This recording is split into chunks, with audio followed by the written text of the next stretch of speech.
I'm columnist Gil Smart, and I'm here with U.S. Representative Brian Mast from Palm City. He represents part of the Treasure Coast here. And what we're talking about is the fact that Representative Mast is one of many GOP congressmen across the country who've been targeted as a result of their vote on to repeal Obamacare and to replace it with the American Health Care Act for other reasons as well. There's a national movement. It calls itself the Indivisible movement. It has chapters basically all around the country.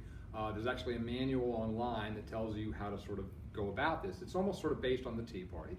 But that said, the people locally anyway who are part of this movement are very, very passionate about politics and are very, very passionate about the issue of health care.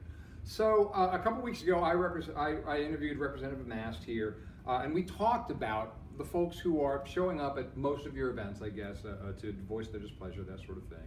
And you just touched on this with our reporter, Isadora Rangel. The number one thing one of the things they say is that they don't understand why you voted the way you did. And you've explained that to me, and you've explained that previously to Isadora. I'm not going to ask you for an in-depth explanation of it now. But it seems to me, tell me if you agree with this or not, there's a basic philosophical difference between you and maybe some of the folks who are showing up at the demonstrations. You said to Isadora, for example, you don't think, I forget what your line was. There's no question, there's a philosophical difference. And I can make an easy point to describe just how we are at different places at life in this.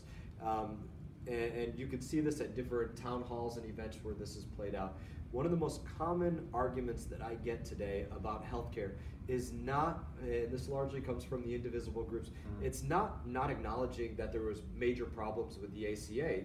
Largely, many people are at the point that says, yes, major issues with the ACA, my premiums went up, my deductibles went up, big problems. Right. But the philosophical divide that is very easily seen is those that want to make the jump to saying, this is why we need Medicare for all. We need this single-payer, third-party system, and then those of us that are on the other camp that are moving away from that saying, no, this is why we need to give more control back to the individual to go out there. So yes, that is a big philosophical divide. Right, and you said something along the lines of in the earlier interview that you don't believe in spending money or going into debt, spending money that we don't have. Whereas the people on the other side would say they believe healthcare to be a right, and that there's a moral imperative to spend this money to help, extend coverage, that sort of thing. Do you believe healthcare is a right? So that's an important thing when you talk about, and you specifically use the words, right. Are you saying that everybody has the right to have it? Absolutely. And should nobody be barred from getting it? Absolutely. But does that mean that somebody else's tax dollars should be paying for it? Does that mean that the money that's taken out of your check, because the money in Washington, D.C., it doesn't come out of thin air, and unfortunately much of it is borrowed today. This is money that is not even coming in terms of revenue. It's not created out of thin air. It comes out of somebody's pocket. That money is the work of somebody else's hand.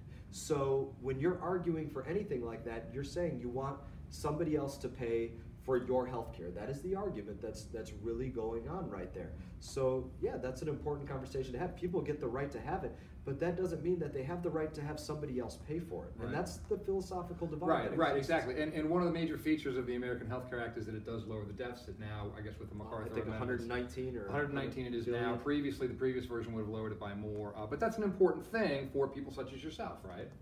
Yeah, no question. That and on a number of other fronts. Right. That's just one instance of places that we need to go out there and lower spending. But I had the conversation with Isadora briefly, and I could get into it in a much more in-depth way. I thought it was very unfair that the American Health Care Act, the AHCA, was being painted as a tax cut for the wealthy. I'm not going to say that there aren't any tax breaks within it that can benefit wealthy people. Yes, there are. But I think there's a dozen different taxes that are cut in that. They are almost all working class, middle class tax cuts that are going to help individuals out immediately that are in that middle class tax bracket. The most obvious one being that mandate, that individual mandate. That's a tax. That's a tax that's over $600 per adult, over $300 per child, up to $2,000. So if you're a person that's making $50,000 a year and you're taxed an additional $2,000 of your money because you already can't afford to get whatever premium and deductible you're essentially being forced into paying, and now the government's going to tax you, yeah, that's not an okay thing to be. That is fundamentally wrong. And to move to that conversation that we had initially of Medicare for all, like I said, that's a point that I get very often. So I just do the simple math on it. You know, in this country, there are about 46 million people that are covered by normal Medicare, age-based Medicare. There are about 9 million people that are covered by Medicare for purposes of disability. Isadora and I got into it the conversation a little bit, that I could have Medicare, but I choose not to have it. Right. And of that 55 million people, it's at a cost of about $555 billion a year. So that's for about 55 million people. You consider there's 320 million people in this country. You would be looking at a cost of what, $4 to $4.5 trillion to pay for Medicare for all, if you're looking at it in the same apples to apples that exist right now.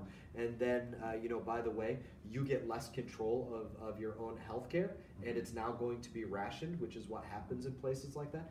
That to me is not a good sell, and that's that philosophical difference. Philosophical, it's like one side speaking Latin, the other side speaking Greek, and it's like you speak past each other. It's not to say we shouldn't talk about it and maybe find that we come to good points in the middle, but you are correct. We are at a philosophical divide. So those who differ with you philosophically, they say, the Indivisible movement, but others as well, they say, look, we've tried to talk to them, we've tried to go, we've tried to call, we've tried to be in touch with them, and they still say that you are ducking them. They still say that you are not providing the access that you say you've provided.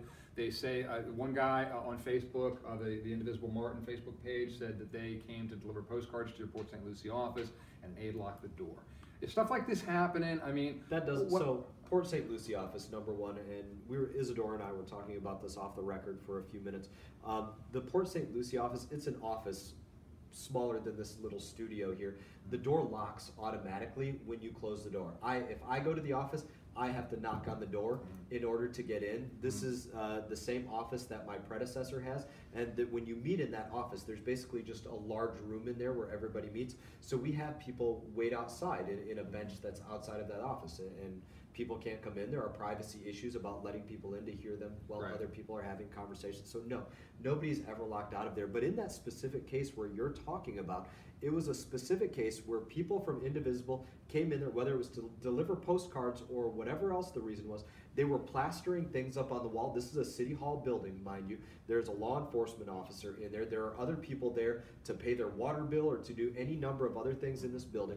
They were being disruptive in the building, so disruptive that they had to be reprimanded by the law enforcement officer that was there. So disruptive that the mayor, the city attorney, and some other folks had to get together and create a rule saying that people that were going to come there from Indivisible could only go and protest in a certain area. The city made that rule because those people came in and were so disruptive in that place where other people were just trying to do business. And then, by the way, they were disruptive to the people that were there for other constituent work in my office that wanted to perhaps, mind their own business or something else. That's a problem. Right.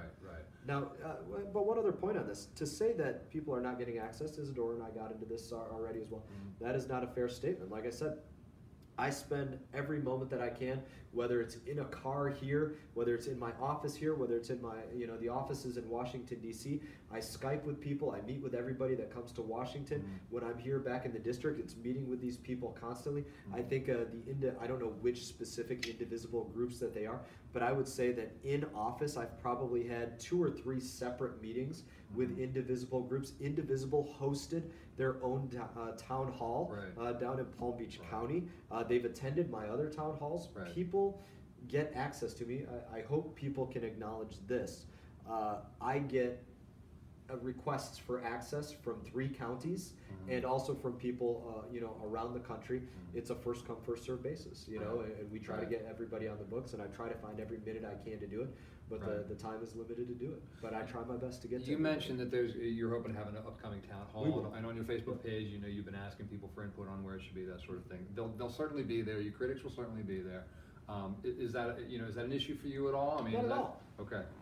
I think somebody wrote an article on this recently. I can't remember if it was in the PB Post or where, but somebody wrote something saying the differences between my town halls and some of the town halls that occur in the districts south of here. And they said the difference was that when they go to my town hall, there's a microphone, and whoever wants to ask whatever question they want to ask, they stand in front of the microphone and we have at it. No holds barred. We go out there and we have the dialogue and we have the discussion.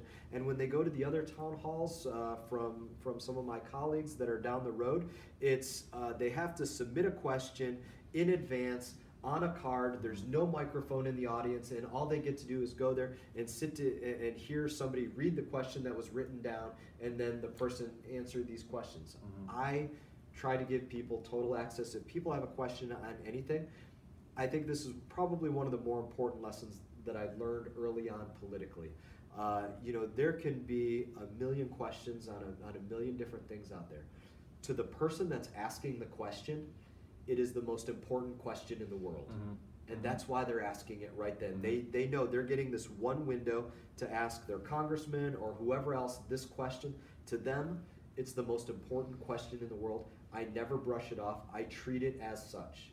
Whether we agree or disagree, I treat it seriously. And that is it, and that is the source of the passion and the anger in some respects. People do have questions on the AHCA, on other things as well. People want to be heard. They say they're not being heard, but it sounds like if you're going to have another town hall, they'll have an opportunity to do so. It's not just one. I mean, we're going to keep having these. I mean, we've had them pretty much every district work period that we've been here, and not just town halls. This is one of the other things that I tell folks to do. Go out there and make the request. We go out into people's communities where, across South Florida, there's a number of gated communities, and that's not tied to any sort of political affiliation, but people have, clubhouses in these communities. Invite us and we'll show up there and we'll speak to everybody in your community. And sometimes that's a better way to do it because it's still a large group, but it's a more intimate group. If people are down in the same area, they have similar interests, so the questions that are going to be asked probably matter to every person that's in the room. And so if you're out there and you have a community and you want us to come there and answer again whatever questions it is that you have, I'll come there and I'll be happy to answer them. It's one of my favorite parts of this. It's not fun to go out there and necessarily be at odds with people. That's never a fun thing to do. But to go out there and hear what people's concerns are and try to work our way through it, yeah, I hope people feel like I am completely honest with them, that they see that I dig into the facts, and when I give them something, I'm giving them something that has been black and white on a piece of paper, or something that they can go out there and justify, not just something that I pulled out of pull out of somewhere dark. All right, very good, fair enough. Thank you very much, Congressman Mast. Good to see you. Take care. Take care. Round 2.